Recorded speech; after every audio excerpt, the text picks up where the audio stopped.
Yes, എനിക്ക് ഒരുപാട് കാര്യങ്ങൾ നിങ്ങളോട് പറയാനുണ്ട്.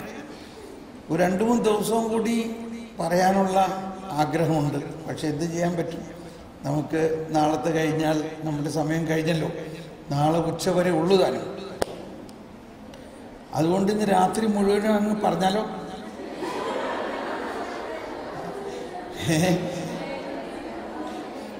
നിങ്ങൾക്ക് ആഗ്രഹമുണ്ടോ?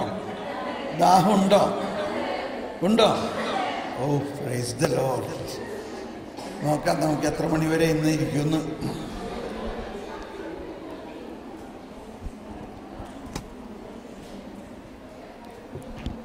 നിങ്ങളുടെ സാക്ഷ്യങ്ങളിൽ നിന്നും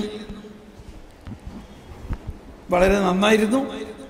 നിങ്ങൾ ഒരുപാട് കാര്യങ്ങൾ മനസ്സിലാക്കി.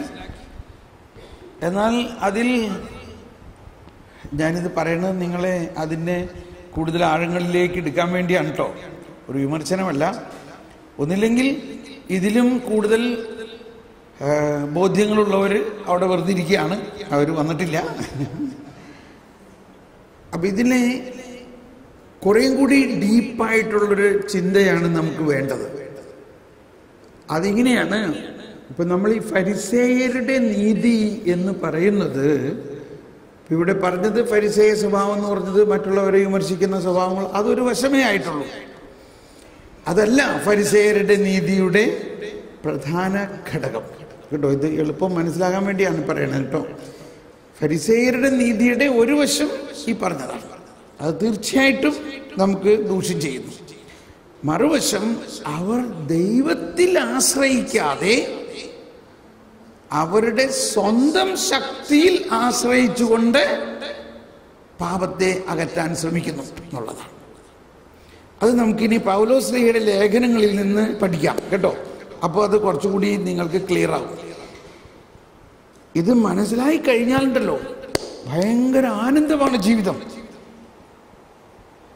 അതാണ് കൊച്ചുറേസിയുടെയൊക്കെ ജീവിതത്തിലുള്ള ആനന്ദം, കോൺഫിഡൻസ്. കർത്താവിൻ്റെ പാപം പൂർണ്ണമായിട്ട് എടുത്ത് മാറ്റുമെന്നുള്ള confidence. Even if I have done a greatest crime, but my father will love me and embrace me and lift me up. ഓർക്കണില്ലേ അങ്ങനെയൊക്കെ പറഞ്ഞത്? അപ്പൊ അതിൻ്റെ കാരണം നമ്മൾ കൽപ്പനകളെ മുറുക്കെ പിടിക്കുന്ന ഒരു സ്വഭാവമാണ്.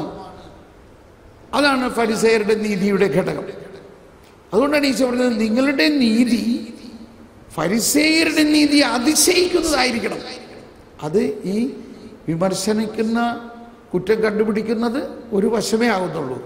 മറിച്ച് അവരും ദൈവവുമായിട്ടുള്ള ബന്ധത്തിൽ എങ്ങനെയാണ് അതിനെ. അപ്പോൾ പൗലോസ്ലീഹ ഒരു ഫരിസേയനായിരുന്നു. അതാണ് അതിൻ്റെ വളരെ പുതിയ ന്യൂ ടെസ്റ്റ്മെൻറ്റിൻ്റെ ഒരു വലിയ വിശേഷം. ഈ ഈശോ അന്നത്തെ ഫരിസേയരാരെയും യേശുവിൻ്റെ പരസ്യപ്രഘോഷണ കാലഘട്ടത്തിൽ അവിടുത്തെ നിയമപണ്ഡിതന്മാരും ഫരിസേയരാരെയും യേശുവിൻ്റെ ശിഷ്യരായി യേശു എടുത്തില്ല. ഈ മുക്കുവന്മാരെ, സാധാരണ ആളുകളെ എടുത്തു. കാരണം എന്താ? ഇപ്പൊ ഈ വചനം പറയാൻ സമയമായി.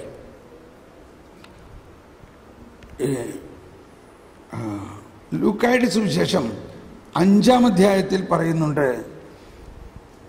5-ാം അധ്യായത്തിൽ 33-ാമത്തെ വചനം, അല്ലെങ്കിൽ 39-ാമത്തെ വചനം മുതലെടുക്കാം. 36 മുതൽ അവൻ അവരോട് ഒരു ഉപമ പറഞ്ഞു. ആരും 36 എത്രയാ? 5:36 കേട്ടോ, ശ്രദ്ധിക്കണം. എല്ലാവരും എടുത്ത് വായിച്ചേ. 5:36 മുതൽ. അവൻ അവരോട് ഒരു ഉപമയും പറഞ്ഞു. ആരും പുതിയ വസ്ത്രത്തിൽ നിന്ന് കഷ്ണം കീറിയെടുത്ത് പഴയ വസ്ത്രത്തോട് ചേർക്കാറില്ല. അങ്ങനെ ചെയ്താൽ പുതിയ വസ്ത്രം കീറുന്നു എന്ന് മാത്രമല്ല, പുതിയ കഷ്ണം ചേരാതെ വരികയും ചെയ്യും. പഴയതിനോട് ചേരാതെ വരികയും ചെയ്യും. വീണ്ടും, ആരും പുതിയ വീഞ്ഞ് പഴയ തോൽക്കുടങ്ങളിൽ ഒഴിച്ച് വെക്കാറില്ല. അങ്ങനെ ചെയ്താൽ പുതിയ വീഞ്ഞ് പഴയ തോൽക്കുടങ്ങളിൽ ഭേദിച്ച് ഒഴുകിപ്പോവുകയും തോൽക്കുടങ്ങൾ നശിക്കുകയും ചെയ്യും. പുതിയ വീഞ്ഞ് പുതിയ തോൽക്കുടങ്ങളിലാണ് ഒഴിച്ചു വെക്കേണ്ടത്. പഴയ വീഞ്ഞ് കുടിച്ച ഒരുവനും പുതിയത് ഇഷ്ടപ്പെടുകയില്ല. പഴയതാണ് മെച്ചം എന്നല്ലേ പറയുന്നത്.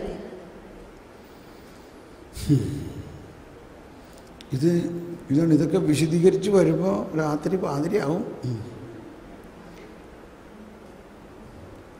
അപ്പം ഇവിടെ ഇപ്പം എളുപ്പം മനസ്സിലാവും. പുതിയ വീഞ്ഞ് എന്ന് പറയുന്നത് ഈശോയിലൂടെ വന്നിരിക്കുന്ന പുതിയ പ്രമാണവും പുതിയ നിയമവും പുതിയ ഉടമ്പടിയുമാണ്. പുതിയ ഉടമ്പടി. ഈശോ വന്നിരിക്കുന്നത് ഒരു പുതിയ ഉടമ്പടി കൊണ്ടുവന്നിരിക്കുകയാണ്. അപ്പോൾ ആ പുതിയ ഉടമ്പടി വരുമ്പോൾ ആ പുതിയ വീഞ്ഞ്, അപ്പോൾ ഇതെല്ലാം ഇസ്രായേലിലെ സാധാരണ ജീവിത രീതിയുടെ ഒരു ഭാഗമാണ്. പുതിയ വീഞ്ഞ് ആരും പഴയ തോൽക്കുടത്തിൽ ഒഴിച്ചു വെക്കാറില്ല. അത് പുതിയ വീഞ്ഞ് പുതിയ തോൽക്കുടത്തിലാണ് ഒഴിച്ചു വെക്കുക. പുതിയ വീഞ്ഞ് പഴയ തോൽക്കുടത്തിൽ ഒഴിച്ചു വെച്ചാൽ ഈ പുതിയ വീഞ്ഞിന് നല്ല വീര്യമുണ്ട്. ആ വീര്യം കൊണ്ട് അതിങ്ങനെ വികസിച്ച് തോൽക്കുടം പൊട്ടും.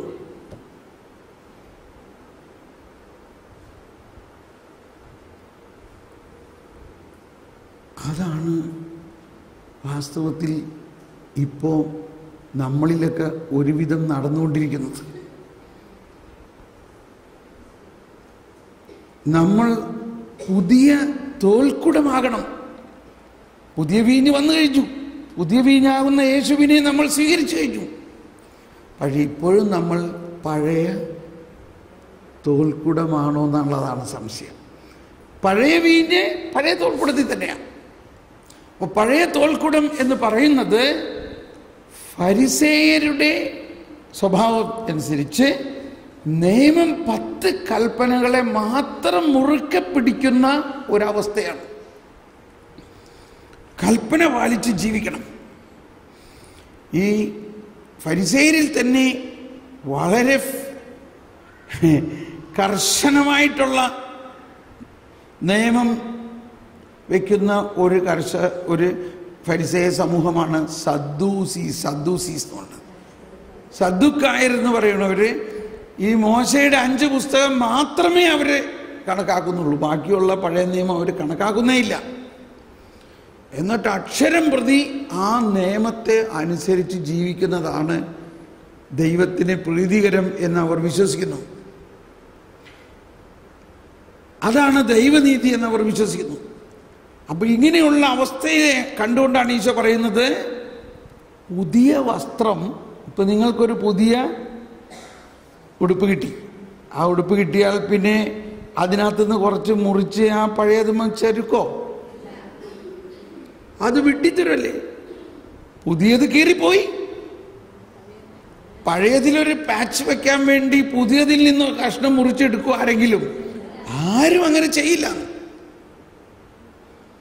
പക്ഷേ അതാണ് വാസ്തവത്തിൽ പലരും ഇന്ന് ചെയ്യുന്നത്. പുതിയ വീഞ്ഞ് വന്നിരിക്കുന്നു, പുതിയ നിയമം വന്നിരിക്കുന്നു, പുതിയ ഉടമ്പടി വന്നിരിക്കുന്നു. എന്നാൽ ആ പുതിയ ഉടമ്പടിയിലെ നമുക്ക് ഇഷ്ടമുള്ള ചില ഭാഗങ്ങൾ മുറിച്ചെടുത്ത് പഴയ ഉടമ്പടിയിലെ ജീവിത രീതിയിൽ ചേർക്കുന്നു. മനസ്സിലാക്കാൻ ബുദ്ധിമുട്ടുണ്ടാവുന്നുണ്ടോ? നല്ല എളുപ്പം മനസ്സിലാവുന്നില്ല ഇത്. അപ്പോൾ പഴയ വസ്ത്രം എന്ന് പറയുന്നത് പഴയ ഉടമ്പടിയാണ്. പുതിയ വസ്ത്രം എന്ന് പറയുന്നത് പുതിയ ഉടമ്പടിയാണ്. ഇത് സ്ത്രീകൾക്കൊക്കെ എളുപ്പം മനസ്സിലായി, പുരുഷന്മാർക്ക് മനസ്സിലായില്ല. അതുകൊണ്ടാണ് അവർക്ക് പരിചയമുള്ളൊരു കാര്യമാണ് വീഞ്ഞ് കുടിക്കൽ. അവർക്ക് വീഞ്ഞിൻ്റെ കാര്യം പറഞ്ഞാൽ എളുപ്പം മനസ്സിലാവും. അപ്പോൾ അവർക്കായിട്ട് കൂടിയാണ് പറയുന്നത്, ആരും പുതിയ വീഞ്ഞ് പഴയ തോൽക്കുടത്തിൽ ഒഴിച്ചു വെക്കാറില്ല. എന്നിട്ട് അവസാനം പറയാണ്, പഴയ വീഞ്ഞ് കുടിച്ച് പരിചയമുള്ളവൻ എന്ത് പറയും? എനിക്ക് പഴയത് മതി എന്ന് പറയും. മനസ്സിലാവുന്നുണ്ടോ? പഴയ വീഞ്ഞ് കുടിച്ച് പരിചയമുള്ളവൻ എന്ത് പറയും? എനിക്ക് പഴയത് മതി.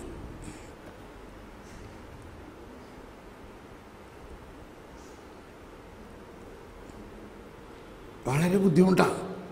പ്രത്യേകിച്ച് നമ്മുടെ കോൺഗ്രിഗേഷനിൽ നമ്മൾ ഒരു നിയമത്തിലിങ്ങനെ വാർത്തെടുക്കപ്പെട്ടിരിക്കുകയാണ്, പഴയ നിയമങ്ങളിലൊക്കെ. വയസ്സായവർ പ്രത്യേകിച്ച് ലഭിക്കണോ അമ്മേ? കണ്ടോ, നമ്മൾ എത്ര വർഷമായിട്ട് ഈ നിയമം പാലിച്ച് ഇപ്പോൾ പെട്ടെന്ന് അങ്ങ് മാറാൻ പറഞ്ഞാൽ മാറാൻ പറ്റുമോ? പറ്റില്ല.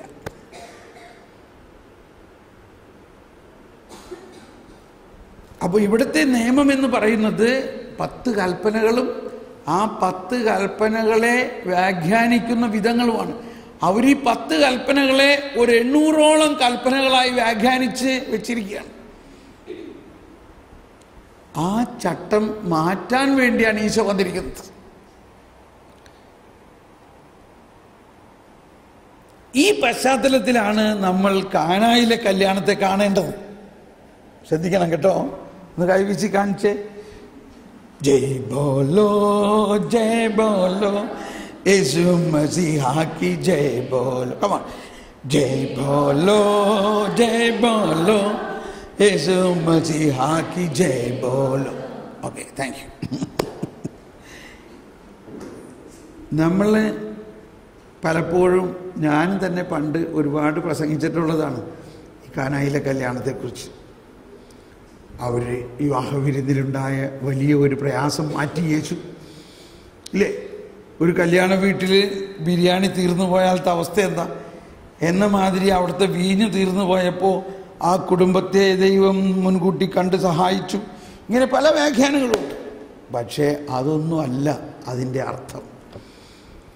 ദൈവത്തിൻ്റെ മഹത്വം വെളിപ്പെടുത്തുന്നതിന് ചെയ്ത ആദ്യത്തെ അടയാളമാണ്. അടയാളം ദൈവത്തിൻ്റെ മഹത്വം വെളിപ്പെടുത്തുന്നതിനുള്ള ആദ്യത്തെ അടയാളം. നമ്മൾ പല പ്രാവശ്യം പറഞ്ഞു, പുതിയ സൃഷ്ടിയാവുക എന്നതാണ് സർവപ്രധാനം. അപ്പോൾ ഈ പുതിയ നിയമത്തിൻ്റെ ഏറ്റവും വലിയ ഒരു സാരാംശം, യേശുവിൽ വിശ്വസിക്കുന്ന ഒരുവൻ മറ്റൊരു യേശുവായിട്ട് മാറും. അവൻ ആ പഴയ ആദത്തിൻ്റെ അവസ്ഥ മാറി അവൻ ഒരു പുതിയ ആദമായിട്ട് മാറും. അതിനെക്കുറിച്ച് വിശദമായിട്ട് പഠിക്കണം. അങ്ങനെ അപ്പോൾ ഇവിടെ നമ്മൾ കുറേ ആളുകൾ കൽപ്പനകളെ പാലിക്കാനായിട്ട് വ്യഗ്രത കൂട്ടുന്നു. അതൊന്നുമല്ല പുതിയ നിയമത്തിൻ്റെ പ്രധാന വിഷയം. പുതിയ നിയമത്തിൽ വിശ്വസിക്കുന്ന ഒരാൾ, യേശുവിൽ വിശ്വസിക്കുന്ന ഒരാൾ പരിശുദ്ധ അമ്മയെ പോലെ ഒരു പുതിയ സൃഷ്ടിയായി ജന്മപാപം മുഴുവനും എടുത്ത് മാറ്റി പാപം ചെയ്യാൻ പറ്റാത്ത ഒരവസ്ഥ നൽകിക്കൊണ്ട് അവൻ്റെ പഴയ മനുഷ്യനെ ഉരിഞ്ഞു മാറ്റി പുതിയ മനുഷ്യനായി മാറുന്നു. ഇത് ഇനി ഞാൻ വിവരിക്കാം പിന്നീട്. അപ്പോൾ അങ്ങനെയുള്ള ഒരവസ്ഥയാണ് പുതിയ നിയമം. അപ്പൊ പുതിയ മനുഷ്യനായി കഴിഞ്ഞാൽ പിന്നെ നമ്മുടെ പഴയ മനുഷ്യന്റെ സകല ഛേദികളോടുകൂടി അത് മാറിപ്പോയിരിക്കുന്നു. പുതിയ മനുഷ്യനായി കഴിഞ്ഞാൽ പിന്നെ നമുക്ക് പാപം ചെയ്യാൻ പറ്റില്ല.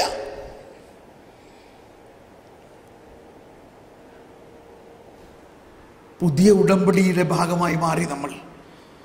ഇതാണ് ആ ഉൽപ്പത്തി മുതൽ, ഉൽപ്പത്തിയിൽ അവരെ കുഞ്ഞാടിൻ്റെ വസ്ത്രമണിയിച്ച് അവരെ പുറത്താക്കി എന്ന് പറഞ്ഞാൽ ആ പാപാവസ്ഥയിൽ നിന്നും അവരെ നിത്യതയിലേക്കുള്ള ഒരു വഴിയിലേക്ക് മാറ്റിയിരിക്കുന്നു.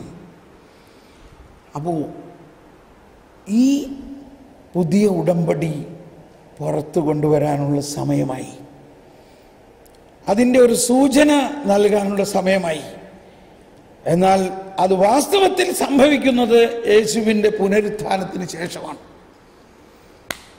പക്ഷേ മാതാവും ഈശോയുടെയും ഹൃദയത്തിൽ ഈ ആശയങ്ങളെല്ലാം തുടിക്കുകയാണ്. കാരണം ഇപ്പോൾ ഈ പുതിയ സുവിശേഷം രക്ഷാകര രഹസ്യം പ്രഖ്യാപിക്കാനുള്ള സമയമായി. അപ്പോഴാണ് ആകസ്മികമായിട്ട് അവിടെ ഒരവസരം വന്നിരിക്കുന്നത്. അവസരം എന്താ? അവരുടെ വീഞ്ഞ് തീർന്നുപോയി. അപ്പോൾ ഈ വീഞ്ഞും അവരുടെ ആചാരങ്ങളെല്ലാം രക്ഷാകര സംഭവത്തിൽ കോർത്തിണങ്ങുന്ന ഒരു ചിത്രീകരണമാണ് ഈശോ എപ്പോഴും എടുക്കാറ്. ഈശോയുടെ പ്രത്യേകത അവരുടെ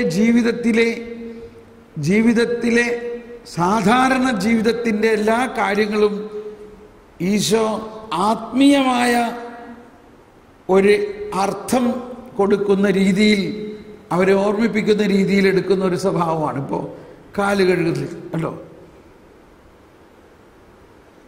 അതുപോലെ തന്നെ അവരുടെ അടുക്കളയിൽ ഉപയോഗിക്കുന്ന കാര്യങ്ങൾ, കടുക് മണി, ഉപ്പ്, പുളിപ്പ്, വിളക്ക്, എണ്ണ, ഇല്ലേ?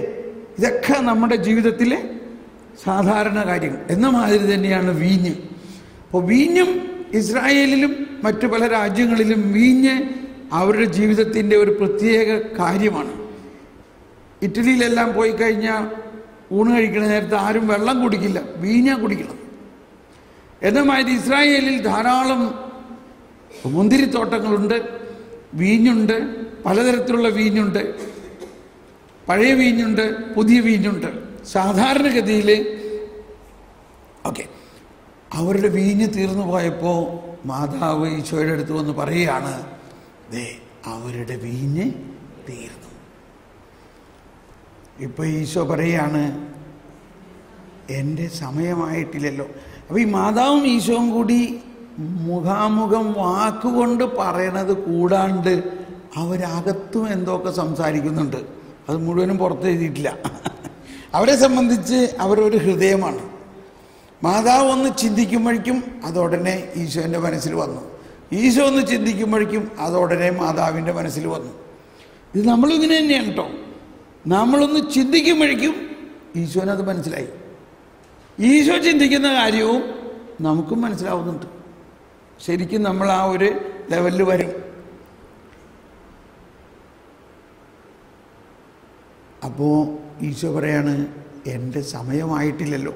അപ്പോൾ മാതാവ് പറഞ്ഞ വീഞ്ഞ് തീർന്നുപോയി എന്ന് പറയണതിൻ്റെ ആന്തരിക അർത്ഥം ഈശോന് മനസ്സിലായി. അതായത് പഴയ ഉടമ്പടി അവസാനിച്ച് പുതിയ ഉടമ്പടി വരേണ്ട സമയമായി എന്നാണ് മാതാവ് പറഞ്ഞതിൻ്റെ അർത്ഥം. അത് മനസ്സിലാക്കിക്കൊണ്ട് തന്നെ ഈശോ പറയാണ്, എൻ്റെ സമയമായിട്ടില്ലല്ലോ. പുതിയ ഉടമ്പടി വരണമെങ്കിൽ എന്തുണ്ടാകണം? യേശു പാപങ്ങൾ ഏറ്റെടുത്ത് പീഡ സഹിച്ച് തൻ്റെ ജീവരക്തം ഒഴുക്കിയാൽ മാത്രമേ പുതിയ ഉടമ്പടി വരുള്ളൂ. പക്ഷെ മാതാവ് അതിൻ്റെ ഇടയിൽ എന്തോ പറഞ്ഞു. മാതാവ് പറഞ്ഞത് ഇതായിരിക്കാം, എന്നെ നോക്കൂ, ഞാൻ പുതിയ ഉടമ്പടിയിലെ ആദ്യ സൃഷ്ടിയല്ലേ. ഞാൻ ജനിക്കുമ്പോൾ തന്നെ പുതിയ ഉടമ്പടിയിലെ കൃപ കൊണ്ട് നിറച്ചുകൊണ്ടല്ലേ എന്നെ പുതിയ വീഞ്ഞാക്കിയല്ലേ ജനിപ്പിച്ചിരിക്കുന്നത്.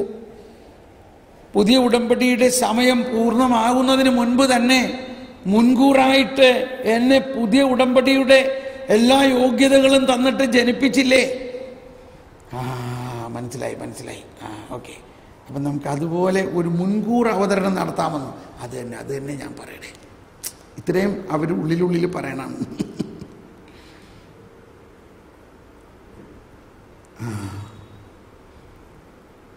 അല്ല, അപ്പം അതിനു മുമ്പ് പറഞ്ഞു, സ്ത്രീയെ നിനക്കും എനിക്കും ഇതിലെന്തെന്ന്, ഇല്ലേ? അപ്പോൾ അവിടെയെല്ലാം പറയണതിൻ്റെ അർത്ഥം ഈ രക്ഷാകര പദ്ധതിയുടെ പുതിയ രഹസ്യം വെളിപ്പെടുത്തുന്നതിന് ഉള്ള ഒരു തിക്കുമുട്ടലിൻ്റെ അവസ്ഥയാണത്. അത് കഴിഞ്ഞപ്പോൾ അവർ തമ്മിൽ ഉള്ളിൻ്റെ ഉള്ളിൽ സംസാരിച്ചു ഈ സമയമായ കാര്യം. അത് കഴിഞ്ഞപ്പോൾ മാതാവ് പറയാണ്, അവൻ പറയുന്ന പോലെ നിങ്ങൾ ചെയ്യുവിൻ. ഇതിനും വലിയൊരർത്ഥമുണ്ട്. അതായത് ഇനി മോശയും പ്രവാചകന്മാരും പറയുന്നതല്ല നിങ്ങൾ ചെയ്യേണ്ടത്. മോശയും പ്രവാചകന്മാരും യോഹന്നാനോട് അവസാനിച്ചു. സ്നാപക യോഹന്നാനോട് അവസാനിച്ചു. എന്തുകൊണ്ടത് അവസാനിച്ചത്? മോശയും പ്രവാചകന്മാരും ആരെക്കുറിച്ച് പ്രവചിച്ചോ ആ ആള് വന്നിരിക്കുന്നു. അതാരാണ്? ഈശോ. അതോടെ അവരുടെ കാലം കഴിഞ്ഞു. അവരുടെ പ്രവചനങ്ങൾ പൂർത്തിയായി. അവരെ കുറ്റം പറയല്ല. അവർ ആരെക്കുറിച്ച് പ്രവചിച്ചിരുന്നോ ആള് വന്നു കഴിഞ്ഞു. പക്ഷെ ഇവിടെ ആർക്കും അറിഞ്ഞുവിടുന്നുള്ളൂ. അതുകൊണ്ട് പക്ഷെ ഇവരിപ്പോഴും മോശയും പ്രവാചകന്മാരും പറഞ്ഞുകൊണ്ടിരിക്കുന്ന കാര്യങ്ങളാണ് ചെയ്തുകൊണ്ടിരിക്കുന്നത്. ഇത് തന്നെയാണ് ട്രാൻസ്ഫിഗറേഷൻ. താബോർ മലയിൽ യേശു അപ്പസ്തോലന്മാരുമായിട്ട് ചെന്ന് പ്രാർത്ഥിച്ചപ്പോൾ അവന്റെ മുഖം രൂപാന്തരപ്പെട്ടു, മഹത്വം കണ്ടു. മഹത്വം. ഇവിടെയും ഈ മഹത്വം തന്നെയാണ് കാര്യം. അപ്പോഴിതാ മോശയും ഏലിയായും വന്നിരിക്കുന്നു. അതെന്താണത്? നിയമവും പ്രവാചകനും. മോശ നിയമത്തിന്റെ പ്രതീകവും ഏലിയ പ്രവാചകന്മാരുടെ പ്രതീകവും. അപ്പൊ പെട്ടെന്ന് പത്രോസിന് വലിയൊരു ആഗ്രഹം, നമുക്കിവിടെ 3 കൂടാരം ഉണ്ടാക്കാം. വാസ്തവത്തിൽ എഴുതിയിട്ടുണ്ട് പത്രോസ് എന്താ പറയണതെന്ന് അവന് അതിനെ അറിഞ്ഞുകൂടാന്ന്. എന്ന് പറഞ്ഞാൽ പത്രോസ് ഇപ്പോ ചില നേരത്ത് വലിയ വെളിപാടോടുകൂടി പറയും, ചില നേരത്ത് ഇങ്ങനെയാ, ഇല്ലേ? പത്രോസ് പറയണത് ഇപ്പൊ എന്താ? യേശുവിനെയും ഏലിയായെയും ഏതാണ്ട് ഈശോയെയും സമാന്തരമായിട്ട് കാണുകയാണ്. അങ്ങനെ ഇരിക്കുമ്പോൾ ഒരു മേഘം വന്നിട്ട് അവരെ മൂടി. ആ മേഘത്തിൽ നിന്നും ദൈവപിതാവിന്റെ ശബ്ദം വന്നു. എന്താ പറഞ്ഞ ശബ്ദം? ഇവൻ എൻ്റെ പ്രിയപുത്രൻ, ഇവനെ ശ്രവിക്കുക. അപ്പൊ അവിടെയും പറയാത്തൊരു കാര്യമുണ്ട് നമുക്കിപ്പോ മനസ്സിലാക്കേണ്ടത്. എന്താ പറയാത്ത കാര്യം? അല്ലെങ്കിൽ ഇവിടെ എഴുതാത്ത കാര്യം? അല്ലെങ്കിൽ അവരെ മനസ്സിലാക്കി കൊടുക്കേണ്ട കാര്യം? മോശയും പ്രവാചകനും ആരെക്കുറിച്ച് പറഞ്ഞോ അവനിവിടെ വന്നിരിക്കുന്നു. അതുകൊണ്ട് ഇനി മോശയും പ്രവാചകന്മാരും പറയണതല്ല നീ കേൾക്കേണ്ടത്, ഇവൻ എൻ്റെ പ്രിയപുത്രൻ, ഇവൻ പറയുന്നത് കേൾക്കുക. കൃത്യമായോ? കൃത്യമായോ? Hello hello. ആ, ഇനി ആര് പറയണത് കേൾക്കണം? ഒരു കല്യാണക്കാര്യത്തിൻ്റെ കഥ പറയാം. ശുഭം. അവിടെ കല്യാണമാണ്, ഒരു കല്യാണം അവിടെ പിടിച്ച് നിർത്തിയിരിക്കുകയാണ്. ഈ കാലഘട്ടങ്ങളിൽ എങ്ങനെയെന്ന് വെച്ച് കഴിഞ്ഞാൽ കല്യാണത്തിന് പെണ്ണ് കാണലൊന്നും ചിലപ്പോൾ ഉണ്ടാവില്ല. കാരണം ആളുകൾക്ക് സമയവുമില്ല. ചെറുക്കൻ അമേരിക്കയിലാണ്, പെണ്ണ് ഇംഗ്ലണ്ടിലാണ്, നമ്മളിവിടെയാണ്. എങ്ങനെ കല്യാണം നടത്തും? പക്ഷേ ഈ പെണ്ണും ചെറുക്കനും കൂടി മൊബൈലിലും ഫേസ്ബുക്കിലും സ്കൈപ്പിലും ഇതൊക്കെ കണ്ടിട്ട് പെണ്ണ് കാണൽ നടന്നു. ചെറുക്കൻ്റെ ഫോട്ടോ വീട്ടിലേക്ക് അയച്ചു. ചെറുക്കനെ വീട്ടുകാർ സമാധാനമായി, നല്ല ചെറുക്കനാണ്. അങ്ങനെ ഇരിക്കെ പെണ്ണ് നാട്ടിൽ വന്നു. ഇവർ ഈ ഫോട്ടോ നോക്കിയിരിക്കുകയാണ്. ആ, ഇവൻ മിടുക്കനാണ്, അവൻ്റെ മുടി കണ്ടോ, അവൻ്റെ വീഴ്ച കണ്ടോ, അവൻ്റെ ചെവിയൊക്കെ നന്നായിട്ടുണ്ട്, ആ അവന് നല്ല ശമ്പളമുണ്ട്, നല്ല ജോലിയുണ്ട്, ഇതൊക്കെയുണ്ട്. അവനെക്കുറിച്ചുള്ള എല്ലാ വിവരങ്ങളും ഇവിടെ വന്നുകൊണ്ടിരിക്കുന്നു. അതെല്ലാം അവർക്ക് ഇഷ്ടമായി. പക്ഷേ കല്യാണം നടത്താൻ അവന് അടുത്ത വർഷം ലീവുള്ളൂ. അപ്പം അതുവരെ പെണ്ണും പെണ്ണിൻ്റെ വീട്ടുകാരും ഒക്കെ ഈ ഫോട്ടോ നോക്കി ഇങ്ങനെ ഇരിക്കുക. മനസ്സിലാവുന്നുണ്ടോ? ചെറുക്കൻ്റെ പടം കണ്ട് വളരെ സന്തോഷിച്ചിരിക്കുകയാണ്. അങ്ങനെ പ്രതീക്ഷിച്ചതനുസരിച്ച് മാസങ്ങൾ എണ്ണി എണ്ണി നീക്കുന്നു. ഇതാ സമയമായി. ചെറുക്കൻ വരുന്നു, പെണ്ണ് കാണൽ നടക്കുന്നു, കല്യാണത്തിൻ്റെ പരിപാടികളിലേക്ക് പ്രവേശിക്കാൻ പോവുകയാണ്. അങ്ങനെ ചെറുക്കൻ വന്ന് വീട്ടിലിരിക്കുമ്പോൾ പിന്നെ ഈ പടം തന്നെ നോക്കിയിരിക്കണോ? ചെറുക്കൻ വന്ന് നമ്മുടെ വീട്ടിലിരിക്കുമ്പോൾ ഈ പടം നോക്കിയിരിക്കണോ? അതെ, ഈ ചെറുക്കൻ നമ്മുടെ മുമ്പിലിരിക്കുന്ന ആളെ നോക്കണോ? അതെ, കൃത്യമായിട്ട് മനസ്സിലായില്ലേ?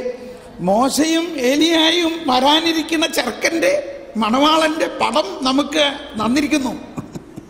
സങ്കീർത്തനങ്ങളിലൂടെയും മോശയുടെ ഗ്രന്ഥങ്ങളിലൂടെയും പ്രവാചക ഗ്രന്ഥങ്ങളിലൂടെയും കൃത്യമായിട്ട് എല്ലാം കൃത്യമായിട്ട് വരച്ച് കാണിച്ചു വന്നിരിക്കണം. വരാനിരിക്കുന്നവൻ വരിക തന്നെ ചെയ്യും.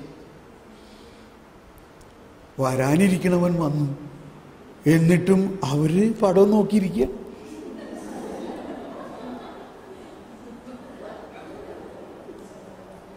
നമ്മളോ? നമ്മളെന്താ ചെയ്യണേന്നുള്ളതാണ് ചിന്തിക്കേണ്ടത്. നമ്മളും ചിലവരൊക്കെ ഈ പഴയ നിയമത്തിൽ യേശുവിനെ കുറിച്ച് പറഞ്ഞിരിക്കണ പടവും വായിച്ചുകൊണ്ടിരിക്കുകയാണ്. എളുപ്പം മനസ്സിലായി തോന്നില്ലേ?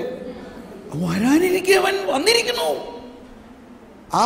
അപ്പോ ഇതാണ് മലയിൽ ട്രാൻസ്ഫിഗറേഷനിൽ പറഞ്ഞതാണ്. അവിടെ ഏലിയ സ്വർഗത്തേക്ക് കരമുയർത്തി പ്രാർത്ഥിച്ചപ്പോൾ അഗ്നി ഇറങ്ങി വന്ന് ബലി നടത്തി. അതന്ന്. ഇന്ന് യേശുക്രിസ്തുവിലൂടെ വരാൻ പോകുന്ന അഗ്നി പരിശുദ്ധാത്മാവാകുന്ന അഗ്നിയാണ്. അന്ന് മോശ മലമുകളിൽ പോയി 10 കൽപ്പനകളും കൊണ്ട് എഴുതി വന്ന് താഴെ വന്നപ്പോഴേക്കും കൽപ്പനകളെല്ലാം ലംഘിച്ചു ആൾക്കാർ. മോശയ്ക്കും ദേഷ്യം വന്നു. മോശ പടമെന്നും പറഞ്ഞ് ഒരു തകർപ്പ് അടിയും കൊടുത്ത് ആ പലകയെ പൊളിച്ചോ ഇല്ലയോ? അപ്പൊ ഈ മോശയ്ക്കും ദേഷ്യം വന്നില്ലേ? ആ മോശയ്ക്ക് വരെ ആ കൽപ്പന പാലിക്കാൻ പറ്റുമോ? അല്ല, ഇതിൻ്റെ ഒരു വശം ചിന്തിക്കും. എന്നിട്ട് മോശയ്ക്ക് ഭയങ്കര അരിശമായി ഇവരോടൊക്കെ. പക്ഷേ കുറച്ച് ദിവസം കഴിഞ്ഞപ്പോൾ മോശയ്ക്ക് പ്രയാസമായി. മോശ പറഞ്ഞു, കർത്താവേ എന്നോട് ക്ഷമിക്കണേ, അവരോട് കരുണ കാണിക്കണം കേട്ടോ. കരുണയുടെ വശം വരാൻ തുടങ്ങിയില്ലേ? മോശ വീണ്ടും 40 ദിവസം ഉപവസിച്ച് പ്രാർത്ഥിച്ചിട്ട് മോശ എന്താ പറഞ്ഞത്? കർത്താവേ, ഇത് നിന്റെ ജനമാണ്, നീയാണ് ഇവരെ ഇസ്രായേലിൽ നിന്ന് കൊണ്ടുവന്നത്, ഈജിപ്തിൽ നിന്ന് കൊണ്ടുവന്നത്. നീ ഇത്ര അത്ഭുതങ്ങൾ നടത്തി കൊണ്ടുവന്ന ജനതയെ നീ ശിക്ഷിക്കുമോ? ഒരിക്കലും പാടില്ല. നീ വേണമെങ്കിൽ ജീവന്റെ പുസ്തകത്തിൽ നിന്ന് എന്റെ പേര് വെട്ടി മാറ്റിക്കോ, എന്നാലും നീ ഇവരുടെ മേൽ കരുണയായിരിക്കണം. മനസ്സിലായോ? അത്രയ്ക്ക് മോശയുടെ സ്വഭാവം മാറി, മോശയുടെ ദേഷ്യം മാറി. അങ്ങനെ വീണ്ടും പോയി എഴുതിക്കൊള്ളുന്നു. ഓക്കെ, ഇനി ആ മോശയോ തന്നെ കർത്താവ് പറഞ്ഞിട്ടുണ്ട്, നിങ്ങളുടെ ജനതയിൽ നിന്ന് തന്നെ ഒരു പ്രവാചകനെ ഞാൻ ഉയർത്തും, അവൻ നിനക്ക് പുതിയൊരു കൽപ്പന നൽകും, അവൻ നിനക്ക് പുതിയൊരു ഉടമ്പടി തരും. ആ ഉടമ്പടി നിങ്ങളുടെ പിതാക്കന്മാർക്ക് നൽകിയ ഉടമ്പടി പോലെ ആയിരിക്കുകയില്ല. ആ ഉടമ്പടി നിങ്ങളുടെ ഹൃദയത്തിൽ ആലേഖനം ചെയ്യപ്പെടും. ആ ഉടമ്പടിയുമായിട്ടാണ് ഈശോ വന്നിരിക്കുന്നത്. അപ്പോൾ ഇപ്പോഴേത് ഉടമ്പടി പാലിക്കാനാണ് നമുക്ക് വേണ്ടത്? ഈശോ കൊണ്ടുവന്നിരിക്കുന്ന ഉടമ്പടി. അതാണ് മലയിലെ താബോർ മലയിൽ കാണിച്ചു തരുന്നത്. അതുകൊണ്ടാണ് പിതാവ് മേഘത്തിൽ വന്നു എന്ന് പറയുന്നത് ത്രിത്വൈക ദൈവത്തിൻ്റെ ആവാസമാണ്.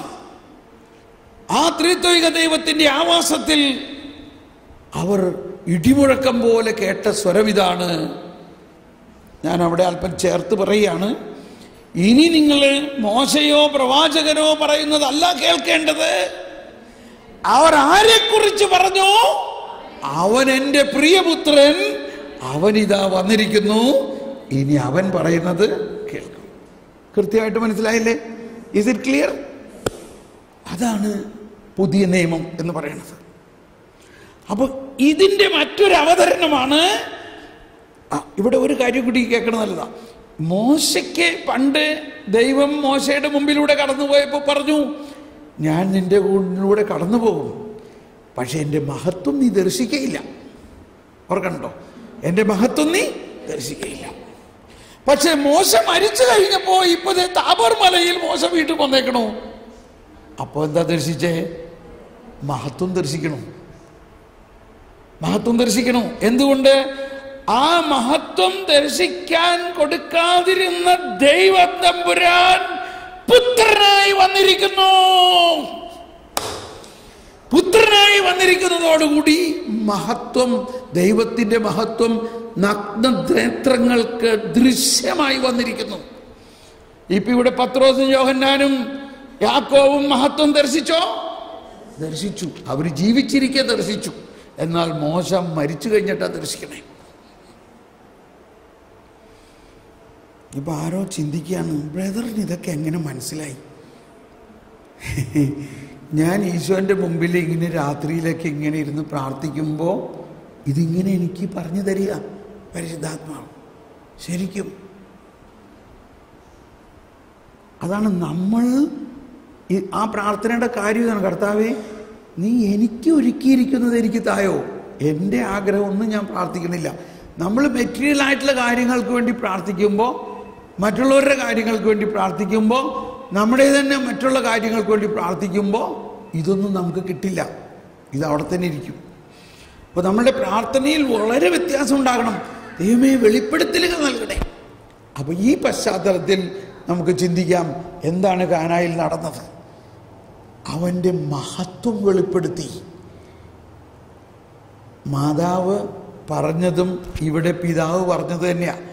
പിതാവായ ദൈവം പറഞ്ഞു, ഇവൻ എൻ്റെ പ്രിയപുത്രൻ, ഇവനെ ശ്രവിക്കുക എന്ന് പറഞ്ഞത് തന്നെയാണ് മാതാവ് ഇവിടെ പറയുന്നത്. ഇനി ഇവൻ പറയുന്നത് പോലെ നിങ്ങൾ ചെയ്യുവിൻ. ഇനി നിങ്ങളുടെ നിയമവും പ്രവാചകന്മാരും പറയുന്ന പഴയ വീഞ്ഞല്ല ഇവിടെ വേണ്ടത്. അപ്പോൾ ഉടനെ വീഞ്ഞുണ്ടാക്കി കൊടുക്കണം എന്നതാണ് അവിടുത്തെ പ്രധാന വിഷയമെങ്കിൽ ഈശോന് പറയാമായിരുന്നല്ലോ, ആ പഴയ തോൽക്കുടങ്ങളിലെല്ലാം വീഞ്ഞ് നിറയട്ടെ. ആ തോൽക്കുടങ്ങൾ ഉപയോഗിച്ചോ? ഉപയോഗിച്ചില്ല. വീഞ്ഞ് ഉണ്ടായിരുന്ന, വീഞ്ഞ് തീർന്നു പോയ ആ തോൽക്കുടങ്ങൾ ഈശോ ഉപയോഗിച്ചില്ല. അതിന് പകരം മറ്റൊരു തോൽക്കുടമല്ല ഈശോ എടുത്തത്, മനുഷ്യ വ്യക്തികളുടെ പ്രതീകമായ വെൺകൽഭരണികളാണ് എടുത്തത്. ആ കൽഭരണികളിൽ വെള്ളം നിറയ്ക്കാൻ പറഞ്ഞു. ആ കൽഭരണികളിൽ വെള്ളം നിറച്ചപ്പോൾ അതാണ് ആ വെള്ളം സത്ത രൂപാന്തരീകരിച്ച് വീഞ്ഞാക്കി മാറ്റി.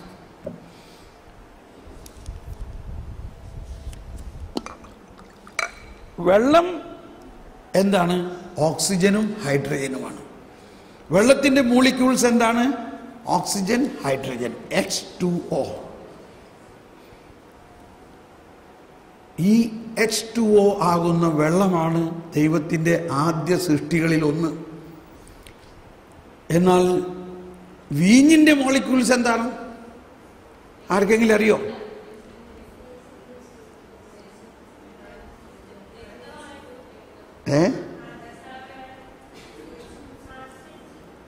മോളിക്യൂൾസ്. പെസഹ വ്യാഴാഴ്ചത്തെ കാര്യം ഇപ്പോൾ പറയല്ലേ. മോളിക്യൂൾസ്, വീഞ്ഞിൻ്റെ മോളിക്യൂലർ സ്ട്രക്ചർ CH3CH2OH ആണ്. CH3CH2OH എഴുതി വെച്ചോ. CH3CH2OH. അപ്പോൾ അതൊരു കംപ്ലീറ്റ്ലി ഡിഫറെൻറ്റ് മെറ്റീരിയലാണ്, കംപ്ലീറ്റ്ലി ഡിഫറെൻറ്റ് ക്രിയേഷനാണ്. അത് ടോട്ടലി അനദർ സബ്സ്റ്റൻസ് ആണ്. അപ്പോൾ H2Oയിൽ നിന്നും കർത്താവ് എന്ത് സൃഷ്ടിച്ചു? ഒരു പുതിയ സൃഷ്ടി ഉണ്ടാക്കി. കർത്താവിന് വീഞ്ഞുണ്ടാക്കാൻ ഈ വെള്ളത്തിൻ്റെ ആവശ്യമൊന്നുമില്ല. വീഞ്ഞുണ്ടാകട്ടെ എന്ന് പറഞ്ഞാൽ വീഞ്ഞുണ്ടായനെ. എന്നാൽ ഇവിടെ കർത്താവ് കാണിച്ചു തരുന്നത് പഴയ മനുഷ്യനെ പുതിയ മനുഷ്യനാക്കി മാറ്റുന്നതാണ് ഈ പുതിയ നിയമത്തിൻ്റെ രഹസ്യം എന്നതാണ് കാണിക്കുന്നത്. പഴയ സൃഷ്ടിയെ പുതിയ സൃഷ്ടിയാക്കി മാറ്റുന്നു. ഓക്സിജനും ഹൈഡ്രജനുമായ വെള്ളത്തെ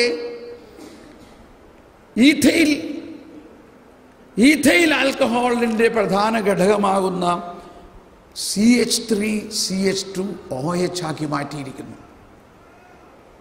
അതാണ് ക്രിസ്തീയ ആധ്യാത്മികതയുടെ അടിത്തറ. ദൈവത്തിന് നമ്മളെ മറ്റൊരു സൃഷ്ടിയാക്കി മാറ്റാൻ പറ്റും.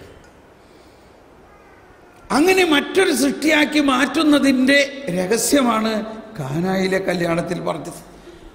അത് കഴിഞ്ഞ് ആ വീഞ്ഞ് കുടിച്ചവർ അത്ഭുതപ്പെട്ടിട്ട് പറയുകയാണ്, ഇവിടെ ഇത്തരം മേൽത്തരം വീഞ്ഞ് നീ ഇതുവരെ ഒളിച്ചു വെച്ചതെന്താ? അതാണ് അതാണ് രക്ഷാകര പദ്ധതിയുടെ രഹസ്യം. ആദ്യം പ്രവാചകന്മാർ വരും, പിന്നെ മോശ വരും, പിന്നെ പ്രവാചകന്മാർ വരും. അവർ കൊടുത്തതെല്ലാം പുറമേ ഇനി വരാൻ പോകുന്നത് യേശുവാണ്. യേശുവിലൂടെയുള്ള നീതീകരണത്തിൻ്റെ പുതിയ വീഞ്ഞ്, ഫരിസേയരുടെയും നിയമജ്ഞരുടെയും നീതിയാവുന്ന പഴയ വീഞ്ഞ് അവസാനിച്ചിരിക്കുന്നു. യേശുക്രിസ്തുവിലൂടെ വരുന്ന കരുണാർദ്രമായ സ്നേഹത്തിൻ്റെ, ശിക്ഷയില്ലാത്ത രക്ഷിക്കുന്ന സ്നേഹത്തിൻ്റെ, രക്ഷയ്ക്ക് വേണ്ടി ഈശോ ജീവൻ അർപ്പിക്കുന്നതിൻ്റെ പുതിയ വീഞ്ഞ് വരുന്നു. അത് ഒരു വ്യക്തിയുടെ ജീവിതത്തെ പൂർണ്ണമായി രൂപാന്തരപ്പെടുത്തുന്ന ഒരു പ്രസ്ഥാനമായിരിക്കും. അവന് പിന്നെ പാപം ചെയ്യാൻ പറ്റില്ലാത്ത ഒരവസ്ഥയായിരിക്കും. അതാണ് കാനായിലെ കല്യാണം. ഇനി സമയമായല്ലോ അല്ലേ? ഒരു 10 മിനിറ്റ് കൂടി എടുത്തോട്ടെ, ഇതങ്ങ് കംപ്ലീറ്റ് ആക്കാം കേട്ടോ. ഇപ്പോൾ വളരെ നല്ലൊരു അവസ്ഥയാണ്. ഇനി നിങ്ങൾ ആ യോഹന്നാൻ്റെ സുവിശേഷം ഒന്ന് തുറന്നു പിടിച്ചേ. പെട്ടെന്ന് ഞാൻ 1, 2, 3 അധ്യായത്തിലൂടെ നിങ്ങളെ കൊണ്ടുപോകുമ്പോൾ നിങ്ങൾക്ക് വലിയ ഒരു സംഭവം മനസ്സിലാവും. ഇപ്പോൾ 1-ാം അധ്യായം എടുക്കുക. 1-ാം അധ്യായത്തിൽ 12, 13 വചനം പറയുന്നത് ഈ പുതിയ സൃഷ്ടിയാവുന്നതിനെ കുറിച്ചാണ്. തന്നെ സ്വീകരിച്ചവർക്കെല്ലാം, തൻ്റെ നാമത്തിൽ വിശ്വസിക്കുന്നവർക്കെല്ലാം ദൈവമക്കളാകാൻ അവൻ കഴിവ് നൽകി. അവർ ജനിച്ചത് രക്തത്തിൽ നിന്നോ ശാരീരിക അഭിലാഷത്തിൽ നിന്നോ പുരുഷന്റെ ഇച്ഛയിൽ നിന്നോ അല്ല, ദൈവത്തിൽ നിന്നത്രേ. അപ്പോൾ ഇതിപ്പോൾ നമ്മൾ നോക്കുമ്പോൾ നമ്മളെല്ലാവരും വാസ്തവത്തിൽ നമ്മുടെ അപ്പൻ്റെയും അമ്മയുടെയും ശരീരരക്തങ്ങളുടെ സന്താനങ്ങളാണ്. അവരുടെ മാംസത്തിൻ്റെ മാംസമാണെങ്കിലും നമ്മൾ മാമോദീസ സ്വീകരിച്ച് കഴിഞ്ഞതോടെ, നമ്മൾ യേശുവിനെ സ്വീകരിച്ചതോടെ, യേശുവിൽ വിശ്വസിച്ചതോടെ, മാമോദീസ സ്വീകരിച്ചതോടെ നമ്മൾ ആരായി മാറി?